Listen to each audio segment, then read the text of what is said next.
சொந்தமாக YouTube channel நடத்த வேண்டுமா? நீங்களும் பிரபல ஆங்கர் ஆக வேண்டுமா?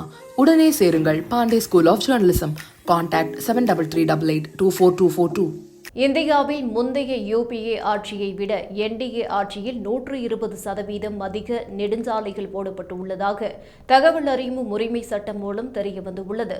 விவேக் பாண்டே என்ற சமூக ஆர்வலர் 2015 முதல் 2024 வரை ஒவ்வொரு மாநிலத்திலும் எத்தனை கிலோமீட்டர் தொலைவுக்கு சாலைகள் போடப்பட்டன, அதற்காக மாநிலங்களுக்கு எவ்வளவு தொகை ஒதுக்கப்பட்டது, மத்திய பட்ஜெட்டில் ஒவ்வொரு நிதியாண்டிலும் நெடுஞ்சாலைத்துறைக்கு எவ்வளவு நிதி ஒதுக்கப்பட்டது போன்ற கேள்விகளை தகவல் அறியும் உரிமை சட்டத்தின் மூலம் கேட்டிருந்தார். மேலும் இதே கேள்விகளுக்கு 2004 முதல் 2014 ஆண்டு வரை ஒதுக்கீடு செய்யப்பட்ட தொகையையும் குறிப்பிடுமாறு கோரியிருந்தார். மத்திய சாலை போக்குவரத்து மற்றும் நெடுஞ்சாலைத்துறை அமைச்சகம் இந்த கேள்விகளுக்கு பதிலளித்துள்ளது.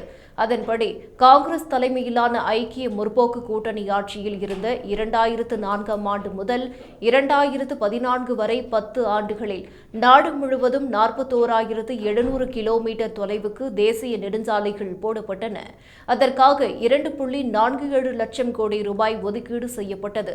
ஆனால் பாஜக தலைமையிலான தேசிய ஜனநாயக கூட்டணி ஆட்சியில் நாடு முழுவதும் இதுவரை 91,680 கிலோமீட்டர் தொலைவுக்கு தேசிய நெடுஞ்சாலைகள் அமைக்கப்பட்டுள்ளன.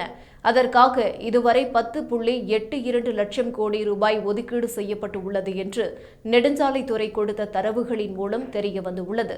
மேலும் பாஜக ஆட்சி அமைந்த 2014-15 நிதியாண்டில் நெடுஞ்சாலைத்துறைக்கு 33,048 கோடி ரூபாய் ஒதுக்கப்பட்டது.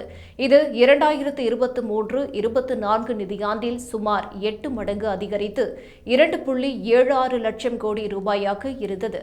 காங்கிரஸ் 10 ஆண்டுகளில் மொத்தமாக ஒதுக்கீடு செய்த தொகையை விட இந்த தொகை அதிகம் என தெரியவந்துள்ளது.